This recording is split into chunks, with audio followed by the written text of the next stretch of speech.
सद्गुरुदेव भगवान की जय। जय जय श्री राधे।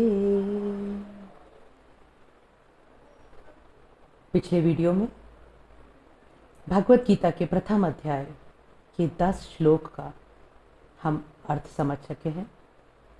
हमने ये देखा कि 10वें श्लोक में दुर्योधन कह रहा है कि हमारी सेना अर्थात कौरवों की सेना भीष्म के द्वारा अभिरक्षित होते हुए भी उसके हृदय में कहीं संशय है विजय को लेकर। क्यों? क्योंकि पांडवों की धर्मपरायण सेना भीम के द्वारा अभिरक्षित है और पांडवों की सेना के सारथी परम योगेश्वर भगवान श्री कृष्ण स्वयं है। तो वो आशंकित सशंकित दुर्योधन आगे कहता है, अयनेषु च सर्वेषु यथा भागमवस्थिताः भीष्ममेवाभिरक्षन्तु भवन्तः सर्व एव हि। अर्थात, हे मेरे सेना नायकों और सैनिकों, आप जहां भी जिस मोर्चे पर डटे हो, आप सभी भीष्म पिता को चारों तरफ से ध्यान रखते हुए उन्हें अपनी निगरानी में रखो। ये कहने का अर्थ क्या हुआ? कहीं ना कहीं दुर्योधन आशंकित है क्योंकि वो जानता है भीष्म पितामह बहुत ही बड़े धर्मधारी हैं, धर्मपरायण हैं और उनका पांडवों के प्रति विशेष स्नेह है। लेकिन हस्तिनापुर के प्रति वो उतने ही निष्ठावान भी हैं। लेकिन जो अनीति प्रिय व्यक्ति होता है जैसा दुर्योधन है, उसे सामने वाले व्यक्ति की धर्मपरायणता नहीं दिखती क्योंकि स्वयं वो अनीति प्रेमी है। तो उसे पितामह भीष्म के रवैये में भी कहीं ना कहीं आशंका है क्योंकि वो जानता है कि भीष्म पितामह पांडवों से प्रेम करते हैं। तो उसे ये आशंका है कि कहीं ऐसा ना हो कि भीष्म पितामह पर पांडव प्रेम भारी पड़ जाए। लेकिन वो भीष्म पितामह को ये दिखाना चाहता है कि वो भीष्म पितामह के लिए बहुत ध्यान रखने वाला है, वो बहुत केयरफुल है भीष्म पितामह के लिए। तो वो अपने सभी मोर्चा के सैनिकों को ये कह रहा है कि आप जहां पर भी अपने मोर्चों पर यथा भागम अवस्थित, आप जिस जिस मोर्चे पर हो, जिस जिस भाग पर आप अवस्थित हो, वहीं रहते हुए आप भीष्म रक्षन्तु, भीष्म पितामह की रक्षा करिएगा। यानी उसे आशंका है कि भीष्म पितामह की रक्षा करने का समय आएगा, जरूरत पड़ेगी। क्यों? क्योंकि पांडवों की सेना चाहे 7 अक्षौहिणी है लेकिन धर्म पांडवों के साथ है, भगवान कृष्ण पांडवों के साथ है, नीति पांडवों के साथ है, मूल्य सत्य सदाचरण पांडवों के साथ है। तो जैसे ही दुर्योधन ने ऐसा कहा तो वयोवृद्ध भीष्म पितामह वो समझ गए कि दुर्योधन आशंकित है, दुर्योधन मन में डरा हुआ है। लेकिन भीष्म पितामह के लिए तो दुर्योधन भी उतना ही प्रिय है जितना पांडव। तो दुर्योधन के हृदय में हमें यह समझना होगा, भीष्म पितामह दुर्योधन के हृदय में साहस का संचार करने के लिए, हर्ष का संचार करने के लिए तो भीष्म पितामह ने अपने शंख की ध्वनि की। तस्य संजनयन हर्षं कुरु वृद्ध पितामहः सिंहनाद विनोदच्चे शंख तद्मौ प्रतापवान। सिंहनाद की तरह बहुत ही भारी भीषण आवाज के साथ भीष्म पितामह ने शंख की ध्वनि की। ततः शंखश्च भैर्यश्च पणवानक गोमुखाः सहसैवाभ्यहन्यन्त सशब्दस्तुमुलोऽभवत्। जैसे ही भीष्म पितामह ने शंख की ध्वनि की, उसी समय युद्ध भूमि में बजने वाले सारे जो साज होते हैं, जो नाद होते हैं, वो बजने लगे, जिसमें भेरी और पणवानक और शंख, ये सभी ढोल नगाड़े बजने लगे। जैसे एक संगीतज्ञ को आनंद रागों और रागों में आता है, उसी तरीके से एक सैनिक को आनंद युद्ध की घोषणा में आता है। और ये एक सच्चाई है, प्रत्येक व्यक्ति का जहां प्रेम होता है उसे वहीं पर आनंद का अनुभव होता है।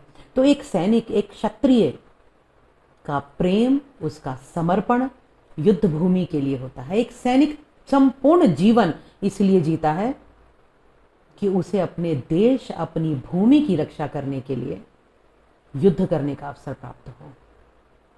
और वो सैनिक स्वयं को सौभाग्यशाली समझता है जो अपने देश की सीमाओं की रक्षा करते हुए प्राण त्याग देता है।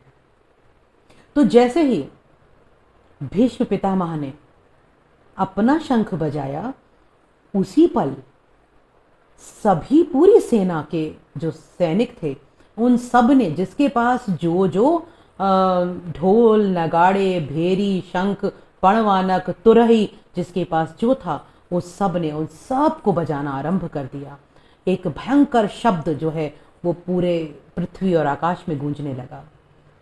और तभी ततः श्वेतैर्हरे युक्ते महती स्यनंदने स्थितौ माधवाः पांडवाश्चैव दिव्यौ शंखो प्रदम्मतु। श्वेत हर्य, सफेद घोड़ों से युक्त बहुत बड़े रथ पर सवार केशव और अर्जुन, उन्होंने भी अपने दिव्य शंखों का नाद करना आरंभ किया। अब यहाँ आगे के श्लोकों में बताया गया है कि किस वीर ने कौन से शंख बजाए। पांचजन्य ऋषिकेशो देवदत्त धनंजय पौंड्रदत्तमौ महाशंखम भीमकर्मा वृकोदर। पांचजन्य ऋषिकेशो, यहाँ ऋषिकेश कहा गया है भगवान श्री कृष्ण को। ऋषिकेश का अर्थ है इंद्रियों का स्वामी। तो भगवान कृष्ण को इंद्रियों का स्वामी कहकर यहाँ पर उद्बोधित किया गया है। उन्होंने अपना शंख पांचजन्य बजाया और देवदत्त धनंजय, धनंजय अर्थात अर्जुन, अर्जुन का दूसरा नाम है धनंजय, क्योंकि जब चक्रवर्ती सम्राट बनने के लिए युधिष्ठिर ने यज्ञ किया था, तो अर्जुन ने विभिन्न देशों को जीतकर बहुत ही धन एकत्रित किया था। तो तभी से अर्जुन का एक नाम धनंजय पड़ा, अर्थात धन को जीतने वाला। तो अर्जुन का शंख है देवदत्त। अर्जुन ने देवदत्त नामक शंख को बजाया। पौंड्रदध्मौ महाशंख भीमकर्मा वृकोदर। भीमकर्मा अर्थात बड़े बड़े महाबलशाली काम करने वाला। वृकोदर अर्थात जिसका उदर बहुत बड़ा है, जिसके उदर में वृक्क नामक अग्नि जलती है। जैसे हम सभी जानते हैं कि हम सामान्य मनुष्यों के अमाशय में, पेट में एक अग्नि जलती है जिसका नाम जठराग्नि है। आयुर्वेद की भाषा में जठराग्नि बहुत ही महत्वपूर्ण है। अगर किसी की जठराग्नि मंद हो जाती है तो उसे विभिन्न प्रकार के रोग घेर लेते हैं। यानी हमारे शरीर में इस जठराग्नि का होना अत्यंत आवश्यक है। यही जठराग्नि हमारे भोजन को पचाती है, उसमें से विभिन्न रसों को निकालकर शरीर के तमाम टिश्यूज और सेल तक उसे प्रेषित करती है, जिससे कि हमारे शरीर के विभिन्न अंगों को कार्य करने का ऊर्जा मिलती है। तो हमारे शरीर में वो जठराग्नि है, लेकिन महाबली भीम के पेट में जो अग्नि है उसका नाम है वृक्क। वो बहुत ही महाकाय अग्नि है और वो कभी शांत नहीं होती। इसीलिए बताया गया है कि भीम में 10,000 हाथियों का बल था और भीम जब भोजन करने बैठते थे तो आसानी से उनका भोजन समाप्त नहीं होता था, वो बहुत ज़्यादा भोजन करते थे। तो चूंकि वो भीमकर्मा हैं, वो वृकोदर हैं, तो उनका जो शंख है वो भी महाशंख है और उस शंख का नाम है पौंड्र। उसके बाद अनंत विजय राजा कुंती पुत्रो युधिष्ठिर। राजा युधिष्ठिर ने अनंत विजय नाम का शंख नाद किया और नकुल और सहदेव ने सुघोष और मणिपुष्पक नामक शंखों का नाद किया। जैसे ही इन सभी पांडवों ने शंखों को बजाया तो उसके बाद ही क्या हुआ, जितने भी उनके पक्ष के राजा थे, जिसमें काशी नरेश, शिखंडी, महारथी, धृष्टद्युम्न, विराट, सात्विकी, द्रुपद अर्थात द्रौपदी के पिता, द्रौपदयाश्च अर्थात द्रौपदी के पुत्र, और सौभद्र अर्थात सुभद्रा का पुत्र अभिमन्यु, इन सभी ने मिलकर अपने अपने शंखों का नाद किया। सभी ने उत्साह के साथ वीर रस से ओतप्रोत होकर शंखों को बजाया। और ये एक ऐसी शंख ध्वनि तुमुलो भवत, ऐसा तुमुल नाद था, ऐसा रणभेरी का नाद था, जिससे पृथ्वी और आकाश गुंजायमान हो गए। एक ऐसा भयंकर घोष हुआ कि उस घोष को सुनकर सघोषो धार्तराष्ट्राणाम हृदयानि वृद्यारयत, इस घोष को सुनकर धार्तराष्ट्र, धृतराष्ट्र के पुत्र, उन सबके जो हृदय थे वो विदीर्ण हो गए, भयभीत हो गए, कंपायमान हो गए कि जब इनके पांडवों की तरफ के शंखों की ध्वनि इतनी महावेगशाली है तो हम इनसे कैसे जीत पाएंगे। लेकिन इन शंखों की ध्वनि के बाद जब युद्ध आरंभ होता है, ये जो हम महाभारत के युद्ध की बात कर रहे हैं, उस प्रागैतिहासिक काल में जब युद्ध हुआ करते थे तो शंख बजने का अर्थ ये था कि दोनों सेनाएं अपने अपने पक्ष के सैनिकों को शंख ध्वनि करके उत्साहित करती थी, उनमें उत्साह का संचार करती थी कि वो उत्साहित हों और उनमें विजय के प्रति एक भाव पैदा हो कि उन्हें पूरे जोश के साथ युद्ध करना है। लेकिन इसका अर्थ ये नहीं था कि युद्ध आरंभ हो गया। अभी दोनों पक्ष अपने अपने सैनिकों के मध्य उत्साह का संचार कर रहे हैं, युद्ध अभी आरंभ नहीं हुआ है। अथ व्यवस्थितान् दृष्ट्वा धार्तराष्ट्रान् कपिध्वजः प्रवृत्ते शस्त्र संपाते धनुरुद्यम्य पांडव। ये सब दोनों सेनाओं को इस तरह से युद्ध के लिए उद्यम तैयार हुआ देखकर कि एक तरफ कौरवों की सेना बिल्कुल तैयार खड़ी है, दूसरी तरफ पांडवों की सेना शस्त्र उठाकर तैयार खड़ी है, दोनों सेनाओं को युद्ध के लिए एकदम उद्यत देखकर, तैयार देखकर, वीर रस से ओतप्रोत देखकर अर्जुन कहता है, ऋषिकेश तदा वाक्य मिदवाह महीपते। अब अर्जुन ऋषिकेश से ये कहता है, क्या कहता है इसकी चर्चा हम बाद में करेंगे, लेकिन आज हमने श्लोक नंबर 20 तक का अर्थ देखा और ये जाना कि हम अपने आप को कितना भी वीर क्यों ना समझ लें, क्योंकि दुर्योधन और पांडव एक ही गुरु से पढ़े हैं। द्रोणाचार्य दोनों के गुरु थे। तो दुर्योधन और पांडवों ने अर्थात कौरवों ने और पांडवों ने गुरु द्रोणाचार्य से ही युद्ध की शिक्षा ली। दोनों राजकुमार थे, दोनों एक साथ गुरुकुल में पढ़े।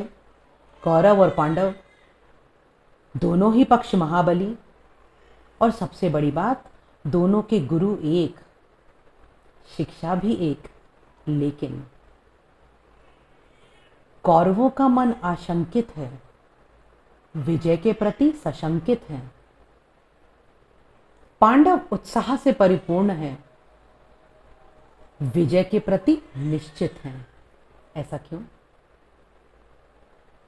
सीख तो दोनों को एक सी मिली। तो कहा भी गया है ना, चतुराई क्या कीजिए जो नहीं शब्द समाए। चतुराई क्या कीजिए जो नहीं शब्द समाए, कोटिक शब्द सुआ पड़े। कोटिक शब्द सुआ पड़े, अंत बिलाई खाए। अर्थात तोते को आप कितना भी पढ़ा लो, सुआ मतलब शुक, आप कितने भी शब्द सिखा लो गुण भरे, ज्ञान भरे, लेकिन उसका अंत बिल्ली के खाने से ही होता है।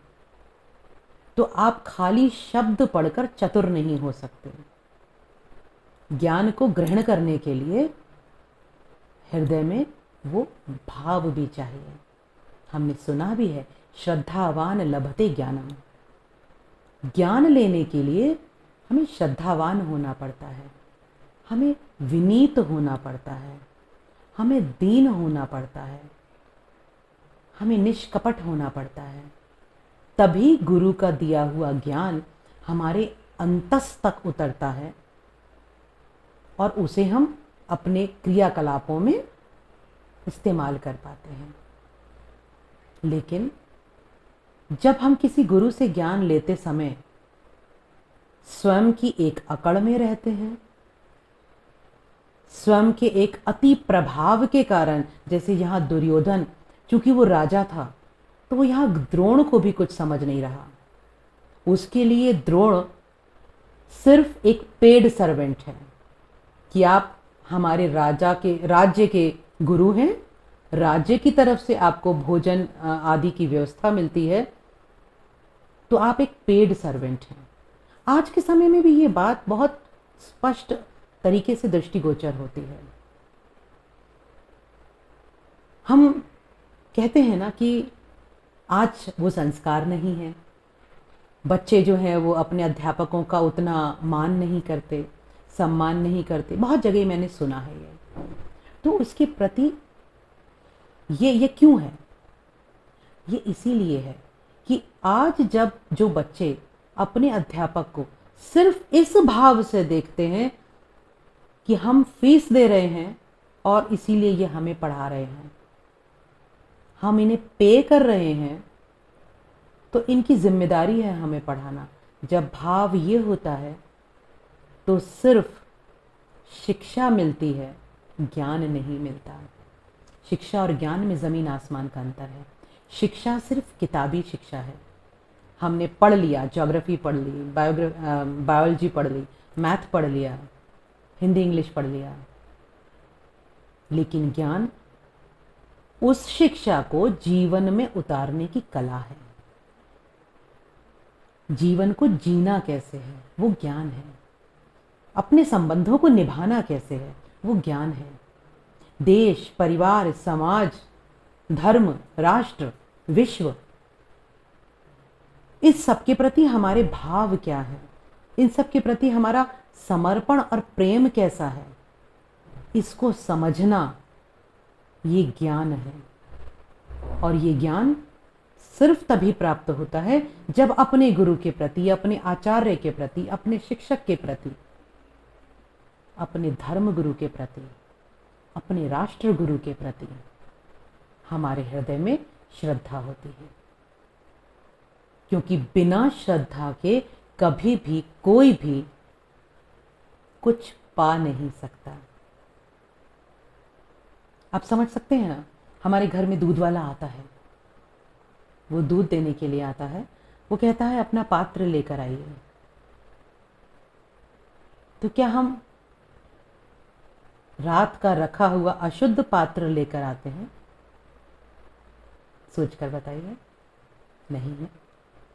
हम उस पात्र को साफ करते हैं, अच्छी तरह मांजते हैं और प्रेम पूर्वक साफ हाथों से हम वो पात्र दूध वाले के पास लेके जाते हैं और वो उसमें दूध भरता है।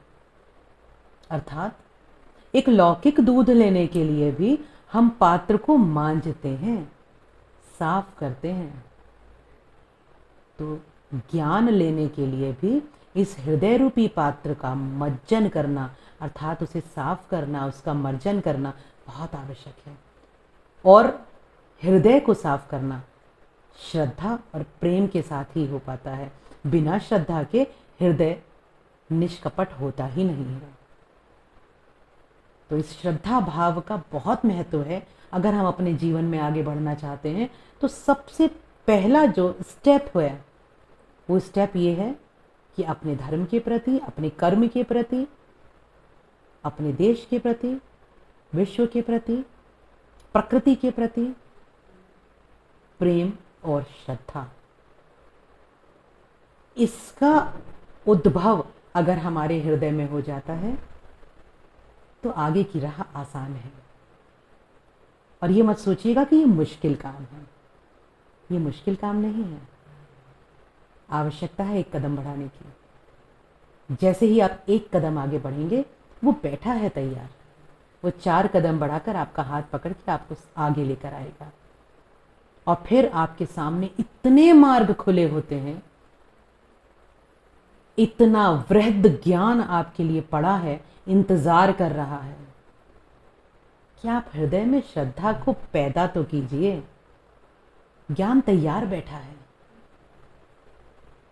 तो आज 20वें श्लोक तक हम यहीं पर विराम देते हैं और आगे पढ़ेंगे अगले वीडियो में। तब तक राधे राधे, ओम तत्सत।